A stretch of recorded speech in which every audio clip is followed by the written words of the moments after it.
Uh. Yeah. Yeah.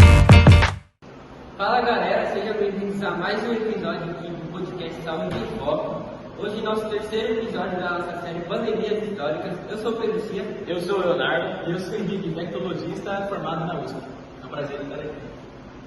E então, Henrique, hoje a gente vai trazer não uma doença que é uma pandemia, mas uma doença que é muito fatal se você adquirir, que é o AIDS. E eu queria começar perguntando como surgiu essa doença. O AIDS ele é causado pelo vírus HIV, que no caso é o vírus da imunodeficiência humana. Esse vírus ele foi identificado pela primeira vez no início dos anos 80, mas acredita-se que ele tenha surgido de um vírus similar um vírus que é similar ao HIV, que no caso seria o SIV, o vírus da imunodeficiência dos macacos. Ela foi transmitida para os humanos através da caça e o consumo da carne do macaco na África. Isso ocorreu algumas décadas antes da pessoa, os médicos, não pode dizer, diagnosticar alguém com HIV. Acredita-se que a transmissão para os seres humanos tinha ocorrido por volta das décadas de 1920 a 1940, mas só se tornou reconhecida mesmo como uma epidemia nos anos 80, mais ou menos. E ele que é famoso, que foi gigante assim pro rock, foi o Fred Mercury, né? Que teve o AIDS e acabou morrendo muito cedo, né? Ele cantava nas papelas, a voz magnífica dele, né? Agora, outra pergunta. Quais eram os impactos dessa doença?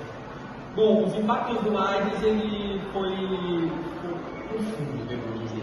Especialmente nas décadas de 1980 e 1990, que foi quando a doença se espalhou rapidamente. No início, havia muito medo, porque a transmissão ela não era muito bem compreendida. Os médicos não estavam entendendo como é que ela era transmitida. Muitas pessoas eram estigmatizadas e havia um grande pânico devido ao desconhecimento dessa doença, que no caso é o AIDS. O AIDS se tornou um grande problema para a saúde pública, principalmente entre os grupos mais vulneráveis, que no caso seriam os homossexuais, os usuários de drogas injetáveis e as pessoas que recebiam transfusão de sangue. Além disso, a perda de tantas vidas gerou uma crise emocional, social e até mesmo econômica nos países, porque realmente, como ele disse, o Fred Mercury era um cantor que foi amado pelo público, ele era um cantor muito bom, as pessoas gostavam muito dele. Após descobrir que ele teve mesmo o AIDS, isso impactou as emoções das pessoas e o psicológico delas.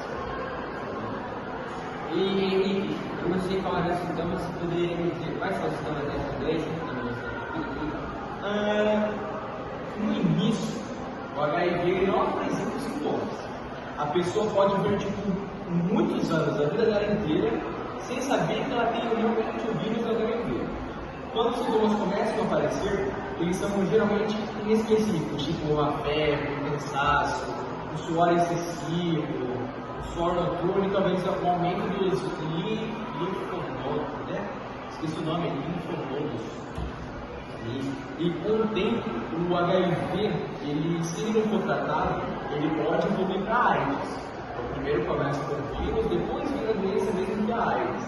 E daí ela ataca o nosso sistema imunológico.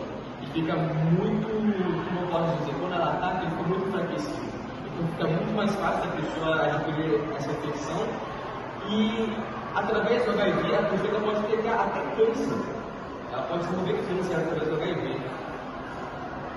Mas agora, como você falou, esses sintomas, quais eram os tratamentos? Que nem que você falou, né? Se não tratar, pode chegar até a morte, né? Sim, então, desde os anos 90, o tratamento ele tem evoluído bastante. O uso dos antirretrovirais, que no caso seriam os ARVs, foi uma grande evolução. Por quê? Porque esses medicamentos eles não curam HIV, mas eles conseguem controlar a replicação do vírus no corpo. Então permite que a pessoa pode viver muitos e muitos anos. Ele meio que quebra o sistema das células delas se reproduzirem. E quando você tem um HIV, a célula está contaminada. Quando ela se reproduz, produz, ela aumenta as células e ainda cria mais células do doente. Então esses ARVs, eles acabavam com esse sistema. Um tratamento adequado, hoje em dia, é possível suprir uma carga viral do HIV em níveis limitados. O que significa que o vírus ele não pode ser mais transmitido, o que é conhecido como tratamento de prevenção. O vírus não é mais transmitido, mas ele não fica no seu corpo. Muito obrigado, Henrique, por essa informação sobre essa grande doença. Então, pessoal, ficamos por aqui. Muito obrigado e até o próximo episódio. Valeu, Tchau!